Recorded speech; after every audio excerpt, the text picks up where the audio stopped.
الرحمن الرحيم. وعن أبي هريرة رضي الله تعالى عنه أن النبي صلى الله عليه وسلم قال: والله لا يؤمن، والله لا يؤمن، والله لا يؤمن. قيل: من يا رسول الله؟ قال: الذي لا يأمن جاره بوائقه. متفق علیہ. یہ حدیث بخاری اور مسلم دونوں میں آئی. حضرت ابو ہریرہ رضی اللہ تعالی عنہ روایت کرتے ہیں کہ اللہ کے رسول صلی اللہ علیہ وسلم نے ارشاد فرمایا: خدا کی قسم وہ شخص مومن نہیں ہو سکتا. پھر دوبارہ فرمایا: خدا کی قسم وہ شخص مومن نہیں ہو سکتا. پھر تیسری بار آپ نے فرمایا کہ خدا کی قسم وہ شخص مومن نہیں ہو سکتا. تو صحابہ کرام رضی اللہ تعالی عنہم اجمعین نے سوال کیا کہ اے اللہ کے رسول وہ کون ہے؟ تو آپ صلی اللہ علیہ وسلم نے فرمایا کہ وہ شخص ہے کہ اس کے پڑوسی اس کے شرور و فتن سے، اس کے کرتوت سے محفوظ نہ ہو. تو اس حدیث میں بتایا گیا کہ پڑوسیوں کی کتنی زیادہ اہمیت ہے کہ حدیث میں تاکید کے ذریعے تاکیداً اللہ کے رسول صلی اللہ علیہ وسلم نے فرمایا، ایک بار نہیں بلکہ 3 بار. اور 3 بار کسی بھی لفظ میں خاص طور سے عربی میں جب استعمال کرتے ہیں گویا کہ اس کے اندر ایک قسم کا الفاظ استعمال کیا جاتا ہے. 3 بار اللہ کے رسول صلی اللہ علیہ وسلم نے کہا کہ وہ شخص مومن نہیں ہو سکتا جس کے شر و فتن سے لوگ محفوظ نہ ہو. اب کیا ہوتا ہے، آس پاس میں کچھ ایسے لوگ آ جاتے ہیں، وہ ایسے پڑوسی آ جاتے ہیں کہ جس کے نام لینے سے لوگ خطراتے ہیں، لوگ ڈرتے ہیں، کیونکہ ان کی وجہ سے لوگوں کے دل میں ہیبت بڑھ جاتا ہے، ڈر بیٹھ جاتا ہے.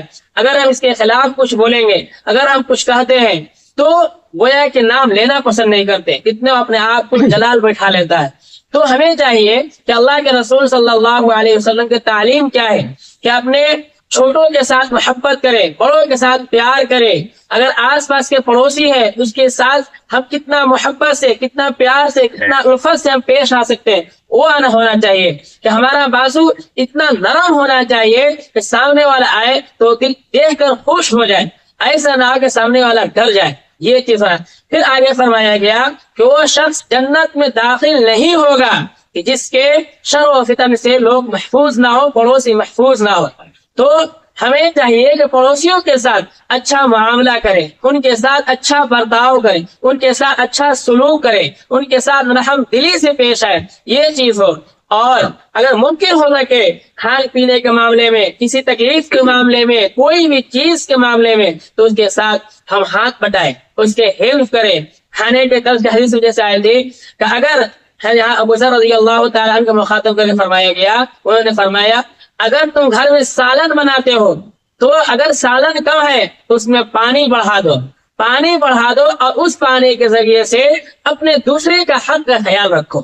یہ کہ اگر تم روز کے روز گوشت کھا رہے ہو اور سامنے والا جو پڑوسی ہے اس کو میسر نہیں ہو رہا ہے، تو اتنا تو ہو سکے اس کا خوشبو اور اس کا جو پانی یا سالن ہے وہ تو میسر ہو جائے. اس طریقے سے اللہ کے رسول صلی اللہ علیہ وسلم نے ہمیں تعلیم دی، ہمیں سکھائے، ہمیں بتائے ہمیں کیسے برتاؤ کرنا چاہیے، کیسے معاملہ کرنا چاہیے. لیکن آج کہیں نہ کہیں ان سب چیزوں میں ہم بہت دور ہوتے چلے جا رہے ہیں، بہت دور ہو گئے ہیں. ہمیں اس سب چیزوں کی تعلیم نہیں ہے، تعلیم ہے ہی اس پر عمل نہیں کرتے ہیں. اللہ تبارک و تعالی ہمیں ان حدیثوں پر عمل کرنے والے بنائے، پڑوسیوں کے ساتھ اچھا سلوک کرنے والے بنائے، ان سے محبت کرنے والے بنائے، اور ان کے ساتھ اچھا برتاؤ کرنے والے بنائے. آمین. سبحان اللہ وبحمدہ، سبحانک اللہم وبحمدک.